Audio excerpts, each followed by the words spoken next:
Welcome, everyone. We are 100 days into Donald Trump's second term as president, and it has been a perpetual news blitz. To give you a sense of the scale, we've seen 100 executive orders, 8 national emergency declarations, thousands of dismissed federal workers, and 200 lawsuits against the administration. This all speaks to a president who is more than willing to test the limits of his power and who seeks single-handedly to transform American government and policy. To be pretty blunt about it, it's hard to know quite where to focus. That's what today's Brennan Center Live event is for. We will take stock today of what has happened so far, look ahead to what might be coming from the White House, and consider the broader implications of the president's actions for our system of checks and balances. Thank you all for joining us. My name is Kareem Creighton. I'm the Vice President of Washington, D.C. office here, and today I'm going to moderate today's conversation. As you probably know, the Brennan Center is a nonpartisan law and policy institute that works to strengthen and defend our systems of democracy and justice so that they can work for all Americans. While we cannot support or oppose a candidate for office, we can, and today we will, debate the policies and the propositions that matter for our democracy.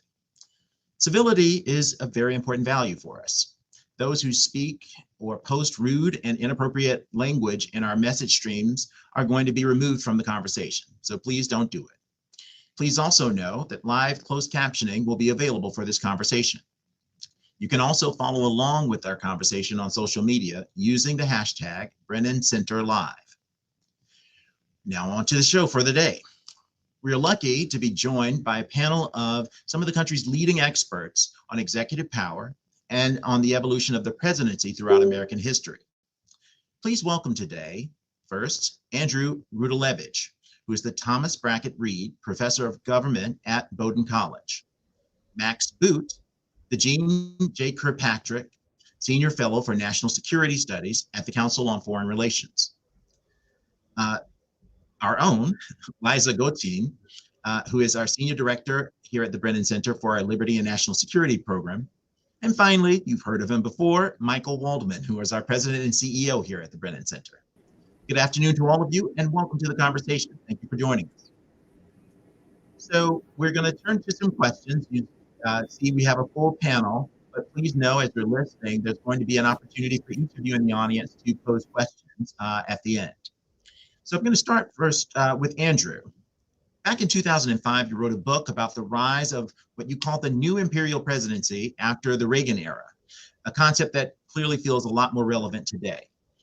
How is President Trump reshaping the imperial presidency, and in what ways is his vision for the presidency different from the way past presidents have understood the office and their role in executing policy? Well, great, and thank you for having me. It's wonderful to be with you all. I'll try to answer the question without traversing the entirety of U.S. history, maybe taking as my text Achiel Mencken, who in 1926, about 100 years ago, said that no man would want to be president of the United States in strict accordance with the Constitution. And the reasons for that, of course, is that the Constitution is a fairly limiting document. When Richard Neustadt wrote his book, Presidential Power, he starts out by saying, actually, this book is about presidential weakness and how it might be overcome. And really, the trajectory of presidential power over time is one of growth, of aggrandizement, as Edward Corwin, another legal scholar, put it. And often that's been for both good reason and bad, as presidents achieve authority, partly granted to them by Congress to deal with a larger government, with a more complicated world and a larger place for America in that world.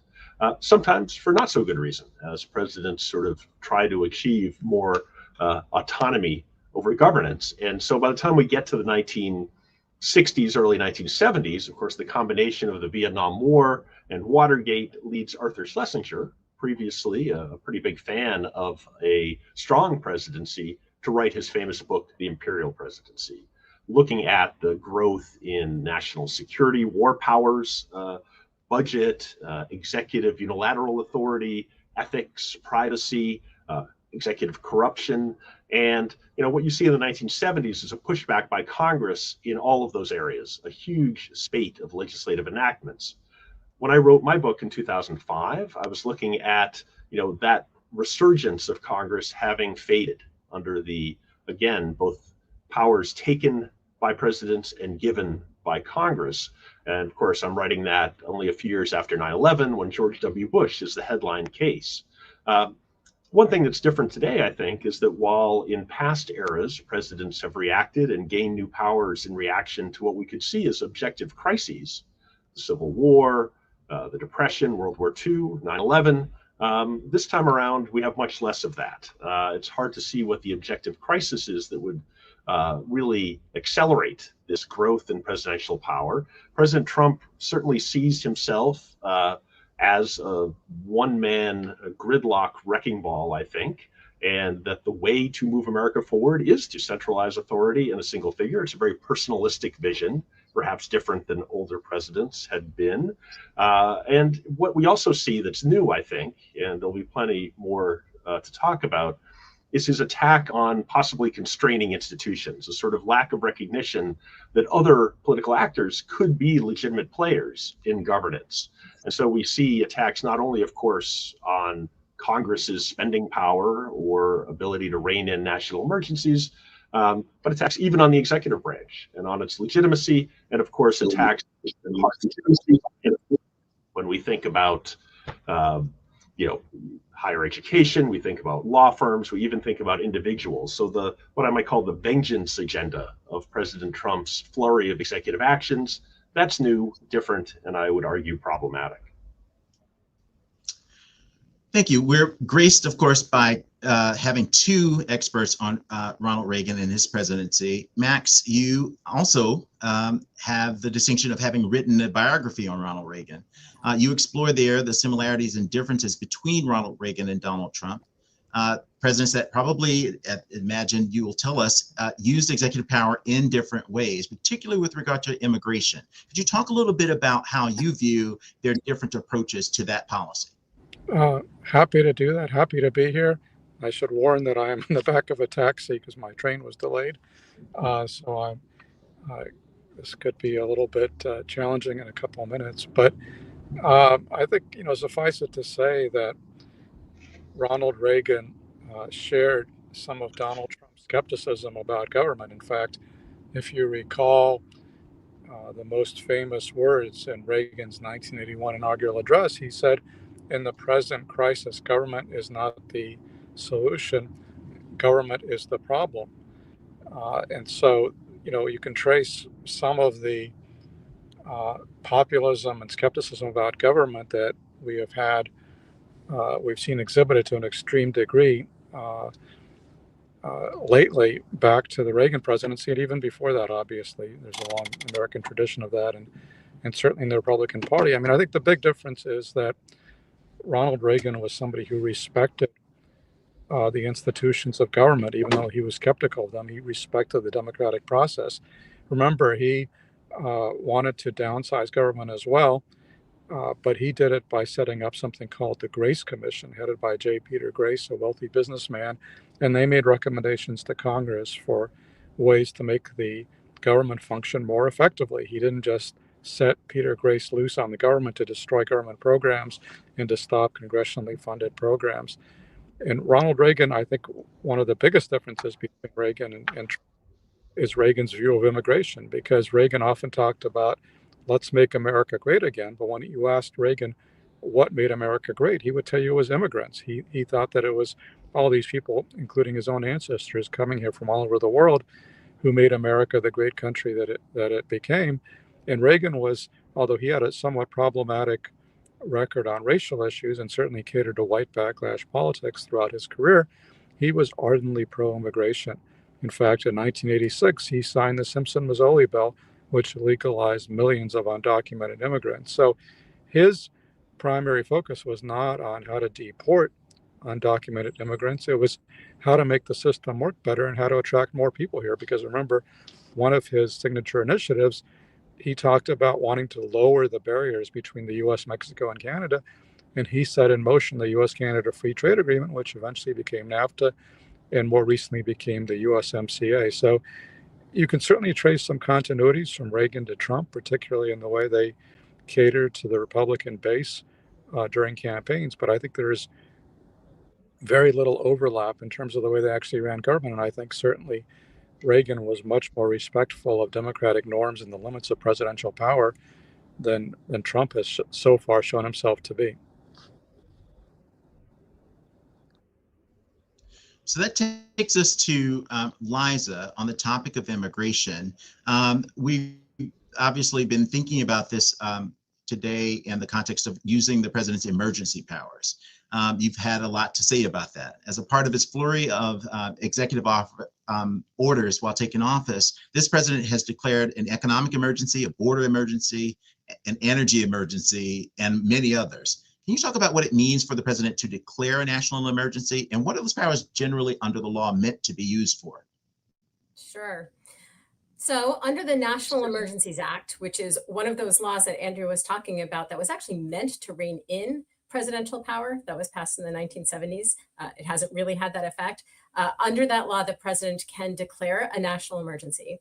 And that declaration unlocks enhanced powers that are contained in 150 different provisions of law that the Brennan Center has identified and cataloged.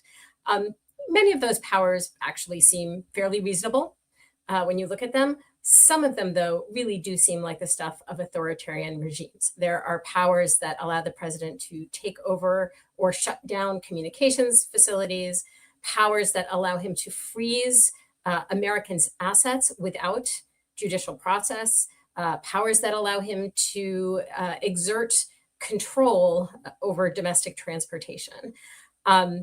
Unfortunately, the National Emergencies Act does not include any definition of emergency, but the word does have a definition. And pretty much any dictionary you consult will include these two elements. First, the circumstances have to be unexpected, sudden, unforeseen.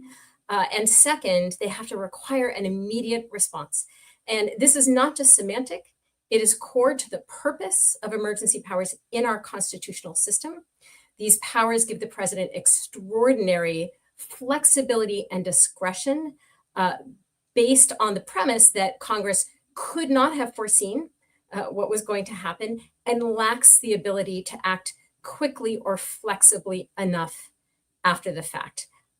However, because there is no actual definition in the statute, it is far too easy for presidents to declare a national emergency when there is no national emergency. Really, up until now, it's been mostly norms that, or up until recently, I should say, mostly norms that have been constraining the president. And there are really not enough checks against abuse in the sense that, again, in the absence of a statutory definition, courts are very deferential to a presidential determination that an emergency exists. And then as far as Congress goes, the original National Emergencies Act did have a meaningful check. Congress could terminate a declaration of emergency with a legislative veto. That's a law that goes into effect without the president's signature and just with a majority of each house. But in 1983, the Supreme Court held that these legislative vetoes are unconstitutional. So today, if Congress wants to terminate an emergency declaration, it pretty much has to pass a law by a veto-proof supermajority. And as we all know, that is more or less impossible in today's political climate. So we are in this dangerous situation where the president has the ability to abuse these emergency powers. And we are absolutely seeing that under this administration. So, Liza, let me go back to you on this, because what you, I'm sure, have heard in this sort of era of whataboutism, there's an argument that, well, all presidents have used this, right? And that maybe this is sort of just another extension of an ongoing problem. Is there something distinct that you can say about this president and his use compared to others that have utilized the emergency powers in the past? The short answer is yes, but it's important to distinguish between statutory emergency powers that are available under this law and presidential claims to inherent constitutional powers.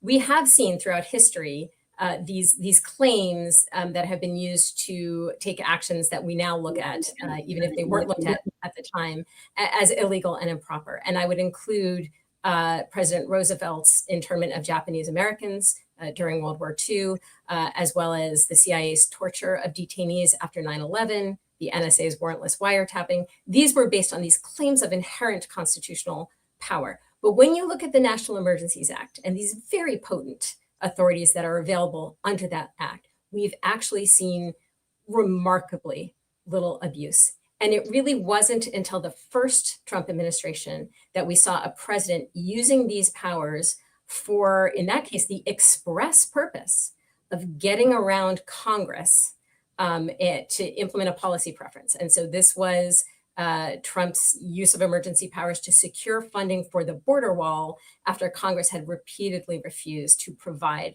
the funding he requested. Unfortunately, we saw President Biden open the door a little bit wider when he used emergency powers to forgive student loan debt after Congress had declined to pass legislation that would have done that. And now in the second Trump administration, things have been taken to a whole new level because we've had 8 emergency declaration in 100 days that far outpaces any previous president. And these are situations, most of them, where there is most people would agree there is no actual emergency. So if you look at, or I don't know if I can say most people would agree, but for example, the energy emergency, right? There's a declaration that we are in a national emergency based on the production of oil and gas, and the declaration is intended to promote the production of oil and gas. We are the world's leading producer of oil and gas. The national emergency at the southern border was based on a claim that there was an invasion at the southern border and that our southern border was overrun, regardless of what things looked like on January 20th. And in fact, unlawful border crossings had been steadily declining for a year.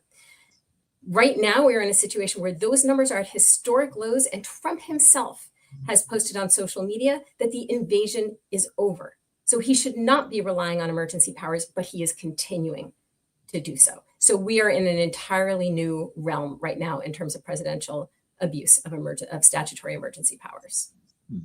So, Andrew, Liza mentions earlier that there's a concern about Congress being unable to block some of these declarations. But are there other reasons beyond the sort of high threshold for votes that prevent Congress from pushing back against controversial policies that have depended on declarations like the worldwide tariffs that the president has used executive actions to enact? Yeah, well, clearly Congress could do quite a lot, right? Congress is Article 1, and Article 1 is the first article for a reason. Congress, when united, has all sorts of authorities to rein in presidential overreach and to set policy. If you read down through the provisions of Article 1, Congress is given explicitly power over immigration, power over trade, in fact. So these are things certainly within the legislative purview. Over time, members of Congress have found it either convenient politically or, defensible substantively to delegate authority to the president. And that can make sense, right? In a complicated world where you actually are looking for ways of evading congressional localism, the president's authority can be a useful tool forward. That said, right, the structure of these laws, as Liza noted, has sort of turned into a problematic default, where before the idea was that Congress could relatively easily overturn a presidential emergency. That's made much more difficult by the Supreme Court decision she mentioned in 1983. It's also worth noting another law that fits into this with regards to tariffs is the International Emergency Economic Powers Act. That, again, was designed to give a kind of legal framework for how presidents would impose sanctions on other countries in economic emergencies. And again, it remains relatively undefined. That actually has been the tool by which President Trump has tried to impose, these large-scale, ever-changing tariff levels using the IEEPA rather than normal trade legislation. So even that is done on the basis of emergency. There is a pretty substantial legal case against the use of that act with regards to something, again, that's not an emergency, but a long-standing question of trade balance. And there are lawsuits now being filed to challenge it. But Congress itself, as you suggest, isn't doing much. And part of that is structural. Again, it's hard to generate a majority, even harder to generate a supermajority. But obviously the overlay of partisan polarization, of affective polarization, especially where, the party opponent is not just a a policy challenger, but actually a bad person, an enemy. We've seen that sink down through the elite level into everyday American political interaction. And that makes it very hard for a member of Congress who would even want to stand up for legislative initiative, for congressional prerogative, to do so in the context of a potential primary campaign back home. So, of course, the exertion of executive authority through orders isn't the only place where we have seen a lot of action on the economy. We've seen it in voting. And Michael, I know you've had some thoughts, and you would like to share some thoughts, I hope you will, about the way that this president has used this power to try to radically change basic things like registering to vote. Could you talk to us a little bit about what the president has done and what has happened since that use of executive power? Yeah, absolutely. And you're right, Kareem, that emergency powers is one of the ways that this broad effort to accumulate power in the presidency has unfolded. We also see the firing of independent agency heads. We see the activities of DOJ effectively shutting down agencies of the government or refusing to spend funds without congressional approval, and actions like the executive order purporting to end birthright citizenship. That all flows in one direction of, in effect, bringing power into the hands of the president. I think that there's a sort of a second strategy that is unfolding and coming into clearer view, which is a very systematic attack on how we run elections in this country. That has ranged from the firing of the cybersecurity experts in the Homeland Security Department, effectively shutting down that work at the agency called CISA, the targeting for potential prosecution of Chris Krebs, who had led the cybersecurity work in the 2020 election, and most notably, an executive order that President Trump signed in March that purports to take control for the president of how we run elections in this country. It's quite extraordinary. And I use the word purports on purpose because, like so many of these executive orders, they don't necessarily have that much actual legal effect. They're more malevolent press releases than anything else. This executive order, signed with a Sharpie flourish, said that you had to produce a passport to register to vote under the federal form. And it ordered the independent agency that runs elections for the federal government, the Election Assistance Commission, to do this. It even demanded that states decertify voting machines and demanded that states open their voter rolls to Elon Musk's DOJ team, because, you know, what could go wrong with that, as they, quote, look for fraud. The Brennan Center, along with many others, sued. We represent the League of Women Voters. And last week, we won a preliminary injunction in federal court. The judge said very clearly the Constitution gives the states and Congress the power to regulate elections, not the president. The president cannot do this as a monarchical prerogative. And so there are other parts of that executive order that are still being litigated.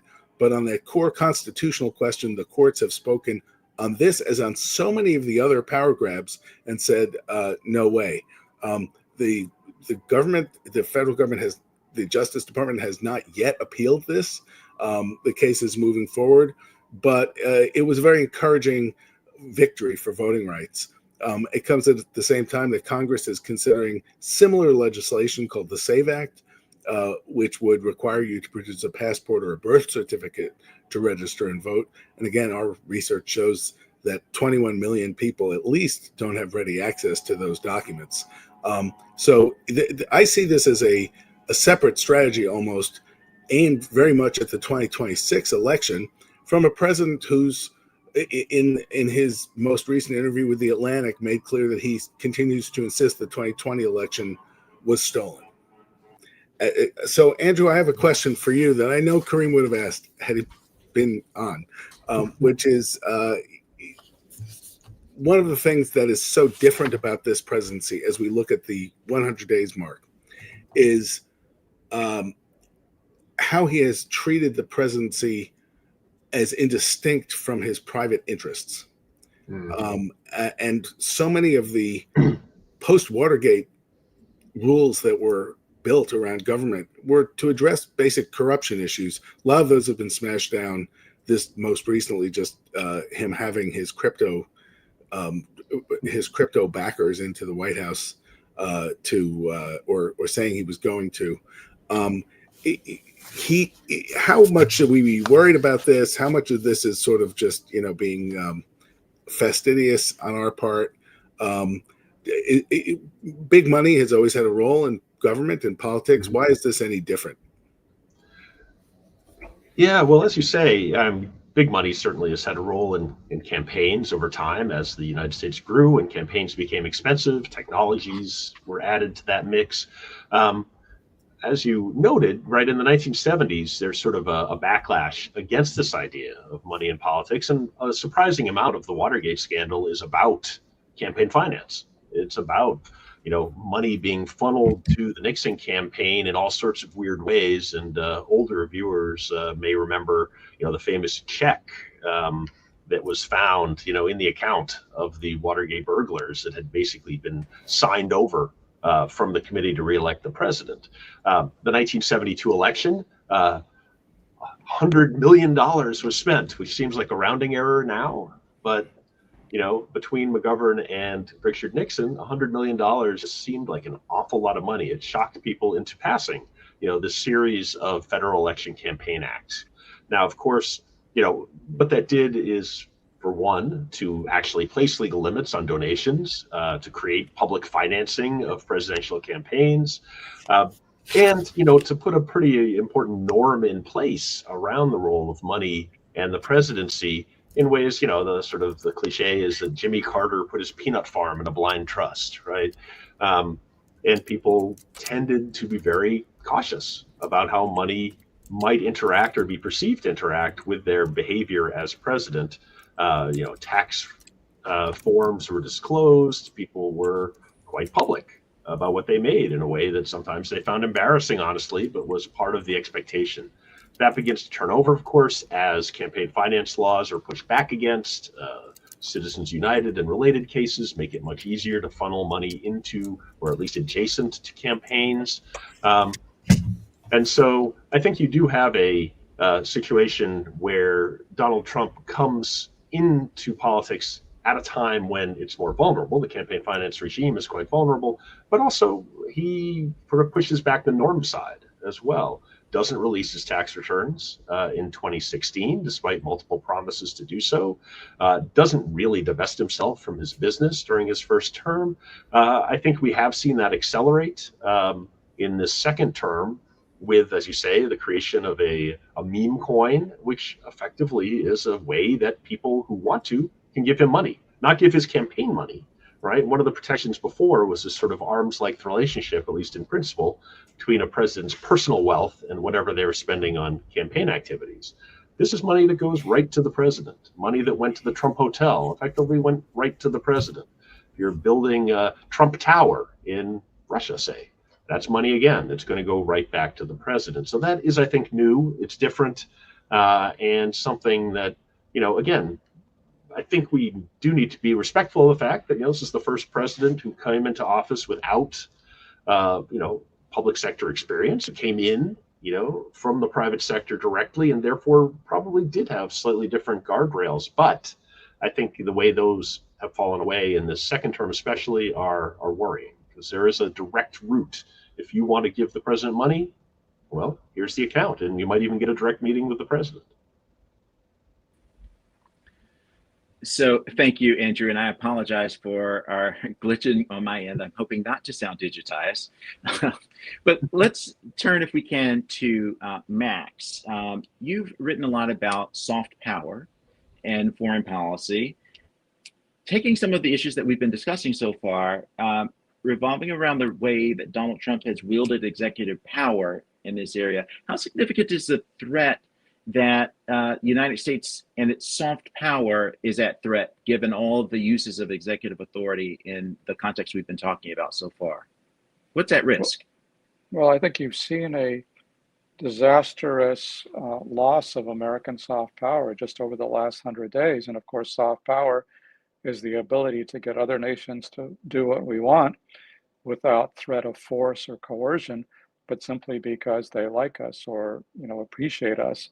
And that's always been a major component of American power, which we're sadly losing, in part because we're losing the demonstration effect of America being a model democracy, a country that people around the world admired and looked up to and wanted to emulate. I don't think there's a lot of people today who feel that way about America. And I know that many of our closest democratic allies are the most disaffected because they see America acting in this very high-handed fashion. They see the erosion of liberty, which you've been discussing, and that causes them great concern. But there's also another aspect of American soft power, which has been the way that we've tried to support and export our ideals and stand up for human rights and democracy. And all of that has fallen by the wayside. I mean, it's been shocking to see the way that President Trump and Elon Musk have been able to all but destroy US foreign aid, which is going to directly result in deaths around the world as we end programs such as vaccination or fighting malaria, or we're not delivering life-saving humanitarian assistance or food, but we're also losing the ability to influence other countries because that kind of aid was always not only America doing good, but also America kind of getting chits and getting gratitude from other countries and having other countries be more willing to cooperate with us. And of course, now it's kind of going in reverse, where we're destroying foreign aid, we're destroying the Voice of America, we're destroying the National Endowment for Democracy. I mean, all these things are somewhat in flux because courts have also stepped in, but the directional change is clear that the United States is not supporting democracy anymore. If anything, we're voting at the UN with countries like Russia, Belarus, and North Korea, who refuse to censure Russia for its horrific invasion of Ukraine. And so I think that sends a very new and troubling message about America's position in the world, which is leading to a loss of soft power, which is confirmed by the fact that President Trump has waged trade wars on some of our closest allies and is treating our allies much as we would treat our enemies. And so I think this is causing, again, grave concern and major loss of soft power, for which I think we will pay a heavy price and will take a long time to resurrect that soft power if it's even possible. Well, you all have painted quite a compelling picture of all the challenges that America has seen as a result of the exertion of executive power here. I can anticipate the audience wondering, so I'm going to ask all of you, what is that we can do to both push back against the exertion of power for this president and for future president, particularly related to emergency powers? Is there something policymakers can do? Is there something that the public can do? I'll start with Liza to give your thoughts on this, but I really want to hear from every one of you before we turn it over to our audience for questions. I think there are things that policymakers can do. I think there are things that courts can do, but I think having the policymakers and the courts do these things, or at least having the policymakers do these things, is going to turn very much on the public pushing for these things to be done. So there are reforms to emergency powers, reforms to the Insurrection Act, powers to deploy the military domestically, the Alien Enemies Act should be repealed. All of these things are things that Congress can and should do, but it's important for them to feel public pressure to do it. And so one of the most important things that we can do is to make sure that everyone in this country understands that this is not normal, that what we are seeing is a systematic attack on the institutions that serve as a check on presidential power, a check against presidential abuse of power. And those institutions include Congress and the courts, but they also include the press, they include our academic institutions, they include even state and local governments in some respects. So it is really, really important to make that clear. Courts, I think, are standing up, but they are also under attack. The legitimacy of their orders has been questioned by this administration in a way that no previous administration has done in this kind of systematic way. And so again, it is vital that the public understand this is not normal. This is in fact an attempt to undermine the separation of powers in the Constitution. And the separation of powers is one of the most important safeguards we have for our democracy. Andrew, do you have thoughts that you wanted to add to what Liza has offered? Sure. I mean, specific to the emergency power, yeah, I think, one thing you could do, and there were discussions about this during the Biden administration in Congress among a bipartisan group of legislators, was again to shift the default such that a presidential emergency, once declared, would expire after a certain amount of time unless it was affirmatively renewed by Congress, as opposed to the requirement now, which is that the emergency effectively goes on indefinitely unless Congress can muster that veto-proof margin for overturning it. And this would be useful, I think, not only in the National Emergencies Act, but in the War Powers Resolution and in any number of areas where it doesn't seem right that you would need a supermajority of legislators to actually express the will of Congress. More generally, there has been a lot of discussion about how to revitalize Article 1. The Miller Center at the University of Virginia, Mick Edwards at Princeton's School of Public Affairs, folks on Capitol Hill at AEI, right? There's been discussion about where you might bolster congressional resources so that they can effectively defend their own institutional prerogatives. Again, central to that is the will to do so. That comes back to Liza's point about the public and public opinion.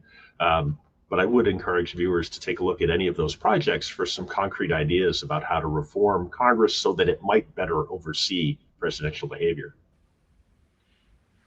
So let me turn to Michael for an answer, but I'm going to actually ask you to think about a question. I'm going to sneak an audience question in early for you to think about, connected to this one. Do you think we're in a constitutional crisis? And if so, why? As you answer the question about what we might do. Well, I do think that the court of public opinion is the most important court in which to win in a moment like this. It is striking when you look at the array of public opinion polls that came out over the last week that showed President Trump's approval far from being a Leviathan grinding forward, that his approval is dropping and is actually very low compared to other presidents at the end of their first 100 days.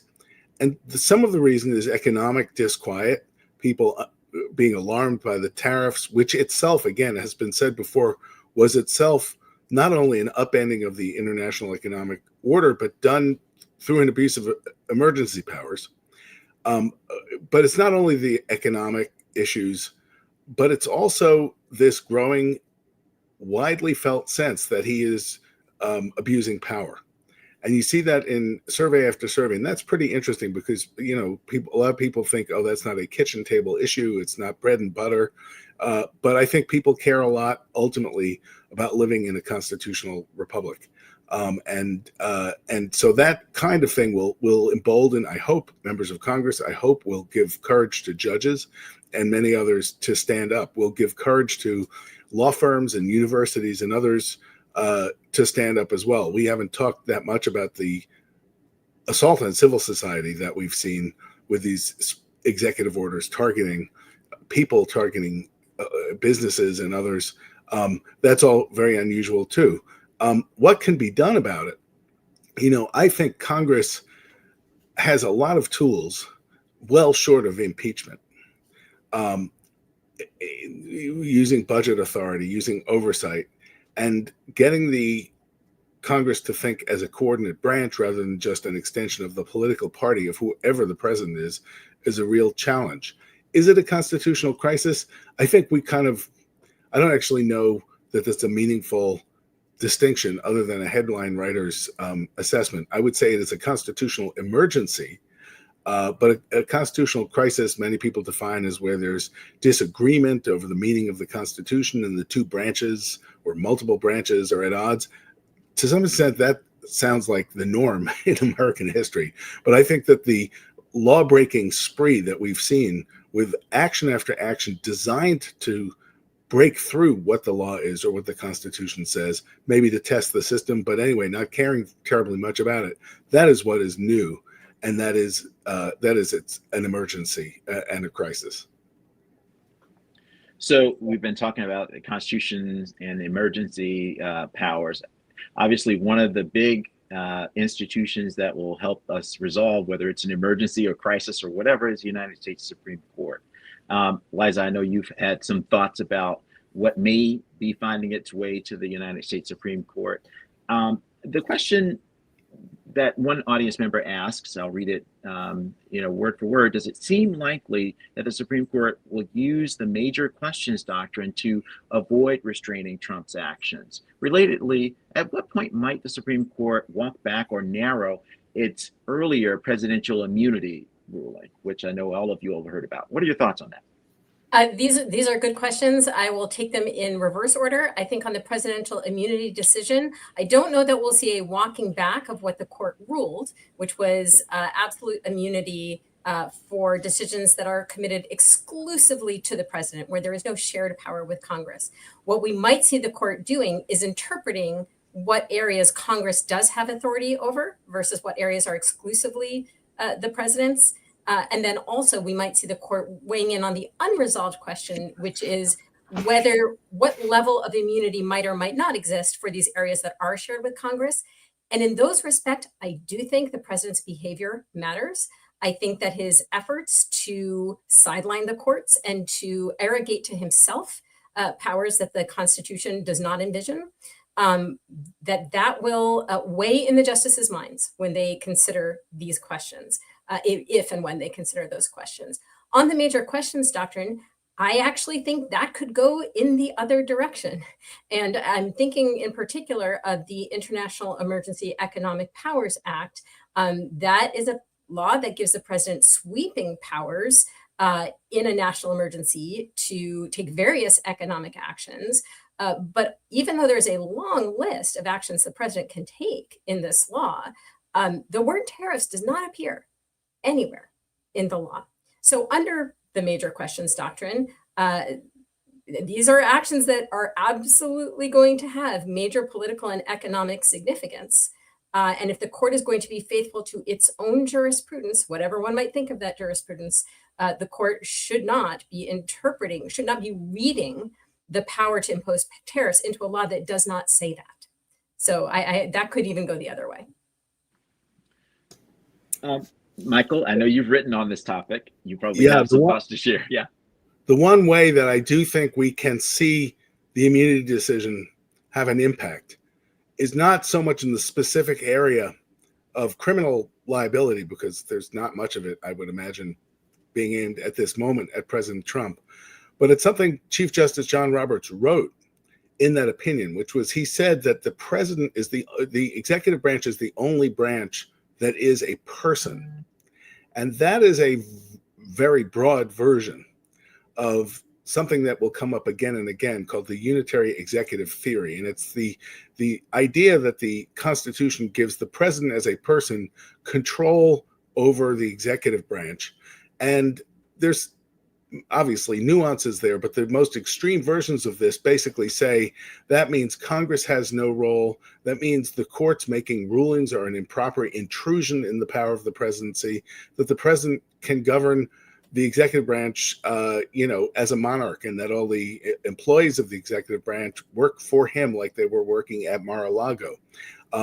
That was the implication of that ruling.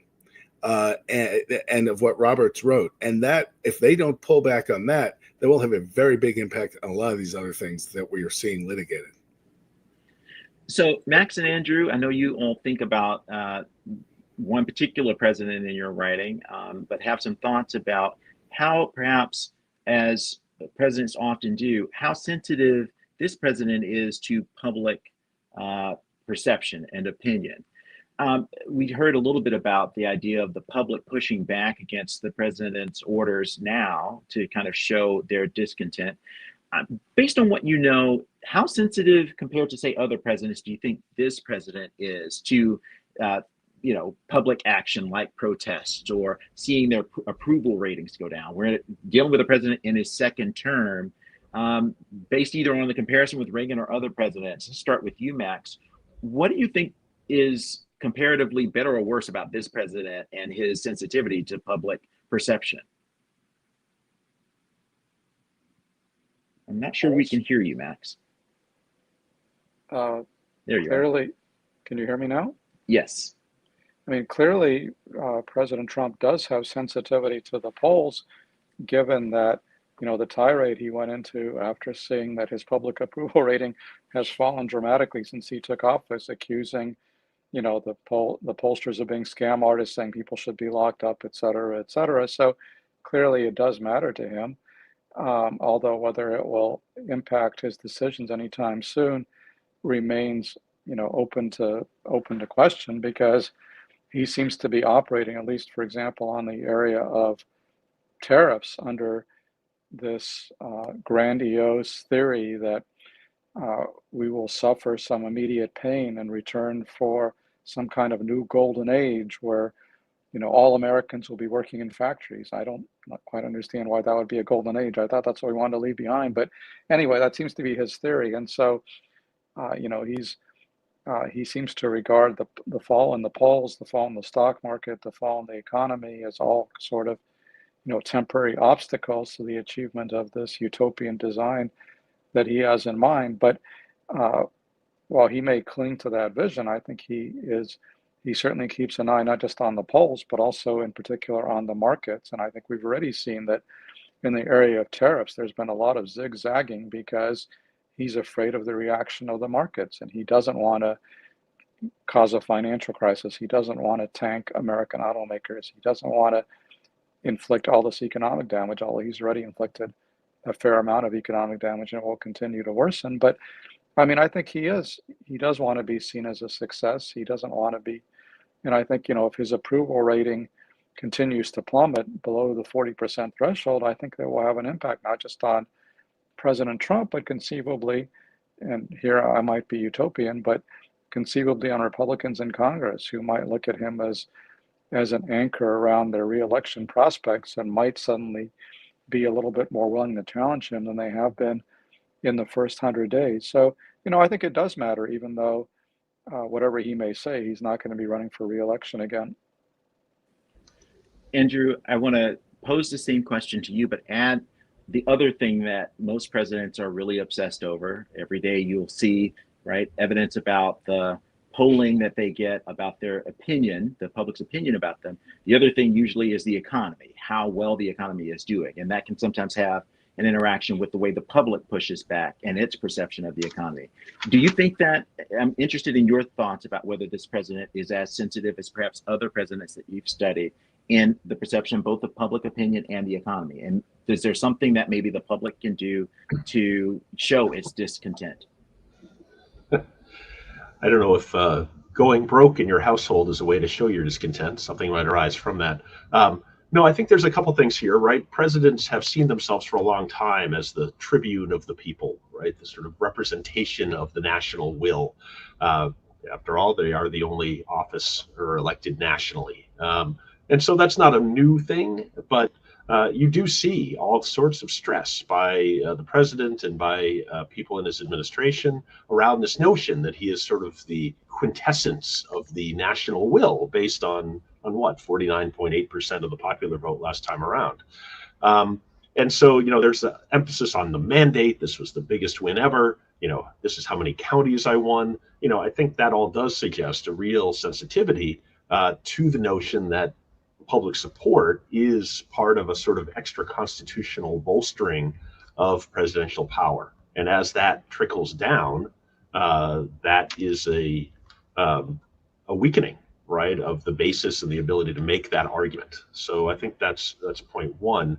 Point two is there is some good political science research that suggests, I think Michael suggested this earlier, the Constitution polls really well, right? People don't like the idea at heart of the idea of somebody overreaching, and public opinion can be a check itself on the executive overreach that we've seen. Those of you old enough to remember Schoolhouse Rock, right, on a Saturday morning, you know, what was the history of the American Revolution? Well, No More Kings was the name of that episode. And, that's a little bit tone deaf in that context to then be, tweeting out pictures of yourself wearing a crown. Long live the king. That's not going to work very well. And so, to the degree that I think, again, there is an important role for public opinion in checking executive action. And we've seen this again in research over time. That's important. The economy, likewise, is something that over the course of American history has been associated closely with presidents, right? Let's face it, presidents don't normally have direct control over the stock market or over the even fiscal policy necessarily, given Congress's powers. But this is something that presidents take credit for and as a result need to take blame for. One thing that's distinctive about the Trump administration 2.0 is, again, the personalization, especially of the tariff question. If you wanted an example of traceability, of the ability to say, the president did this and that happened to my bank account, this is as good as an example as you're going to get. And so, to echo Max, I don't think it's too surprising that market reaction to presidential action has reined in presidential action. Thanks for that.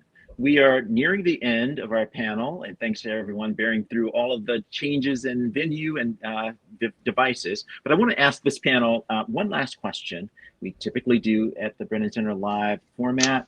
What is the one thing that you want the public to walk away from this conversation knowing about presidential power in this context? And I'm going to start with Max, and then I'll go to Liza. So be thinking about your answers, the rest of you, as we go forward. So Max?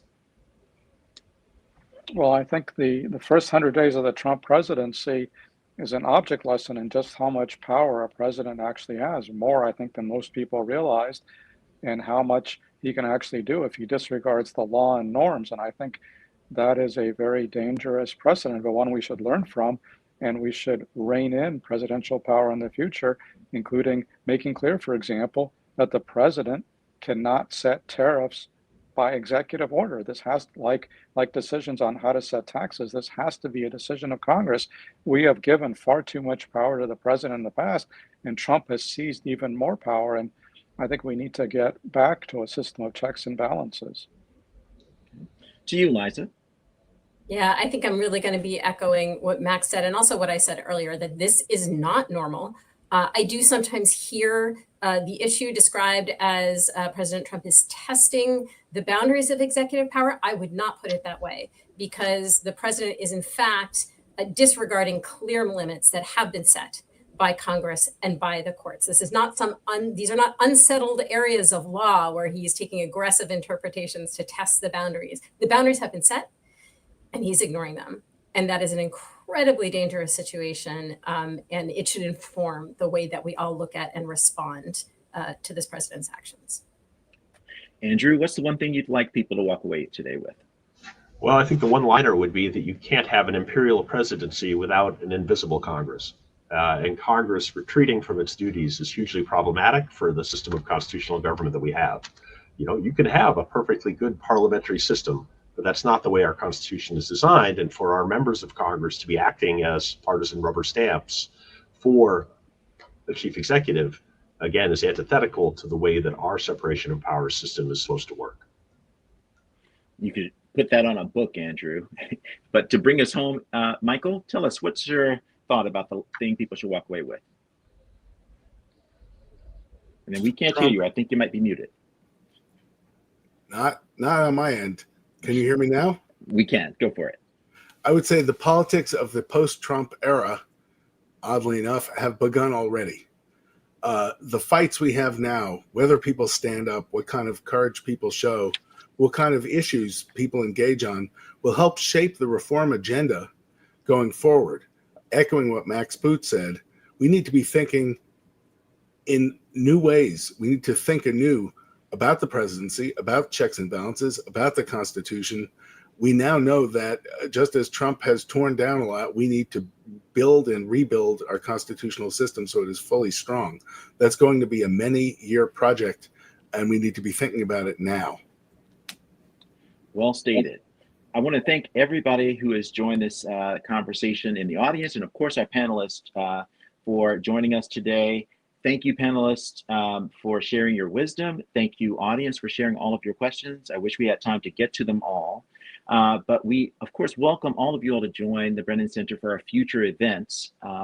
If you want to be the first to know about where those events are going to be happening and when they're going to occur, be sure to sign up for our events newsletter. You can find that at brennancenter.org/events.